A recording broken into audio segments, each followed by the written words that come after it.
Hello everyone! Today is actually December 2nd, but I wanted to talk about what I got up to yesterday, December 1st obviously. I went up to Northampton, which is my hometown, and I went there to see a show and managed to fit in seeing some family members and had to really rush back after the show to catch the train.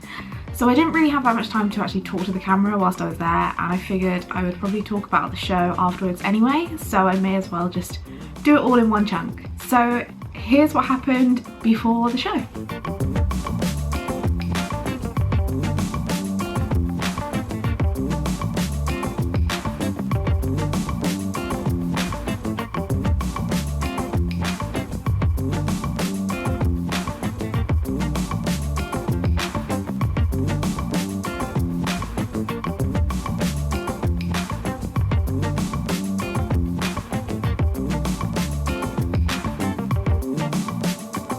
I believe Peter and the Starcatcher was either on Broadway or off Broadway a couple of years ago now, and when I booked my last trip to New York I really wanted to see it, and then I think it closed kind of months before I ended up going, which was very sad. So when I found out that it was going to be at the Royal London Gate, I just thought, well, this is my chance, I may as well go and see it whilst it's in my hometown. I've only been to the Royal London Gate to see one of the show before, and that was One Man, Two Governors, and I'm not sure it was in the same space. It felt different, but that might be because it's been such a long time since I was last in the theatre there. I also didn't know a huge amount about Peter and the Starcatcher.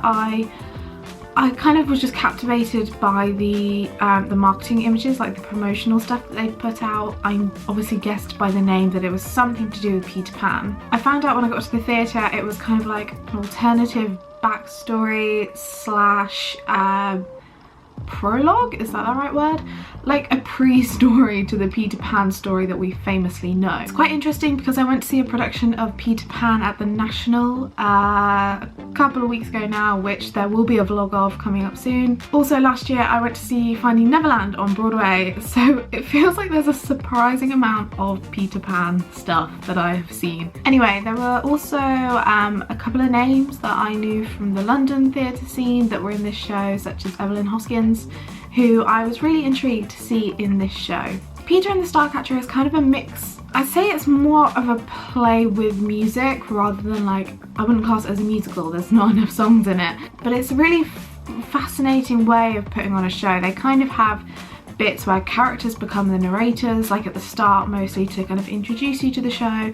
The set is really fascinating. It kind of reminded me of the way the National does things in terms of the way they use the set and different props, and how, like for example, at one point they were using a ladder and it would be used as like doorways, and then they would pick up and put it like that so it would actually be the front of the ship and stuff like that. It was just really fascinating the way they did that. It did have pantomime moments, obviously it's their kind of Christmas show, which I wasn't expecting, and I do wonder if it was like that when it was in New York, if it had those sort of elements. Like at one point they mentioned that there was like a kind of funny play on words that I don't want to spoil it, but basically they were saying about the fame of Peter Pan, that there's like books and stuff and it would end up in New York, and then they said and in Northampton, so obviously that wouldn't be in the New York production. So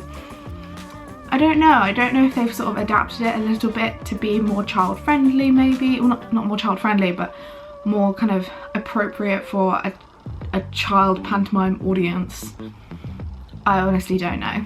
I think out of all the kind of Peter Pan related stories I've seen, this one maybe isn't my favourite. Finding Neverland still does have a really big place in my heart for the Peter Pan kind of section of stories, but saying that, it was really cleverly done and I think a lot of people will enjoy it this Christmas season. The cast are all really great, really funny bunch of people, like they do it so well. It's a very funny show and I think it'll be great for the Christmas season for like families to go to. I mean, I went on my own and I still enjoyed it, but you know me, I go to the theatre on my own quite a lot. So if you're in the Northampton area, if you're local to it in any way, or you just want to see something that's a bit different and not kind of your stereotypical pantomime, it's almost like a classy pantomime. I just really liked it, it was really good.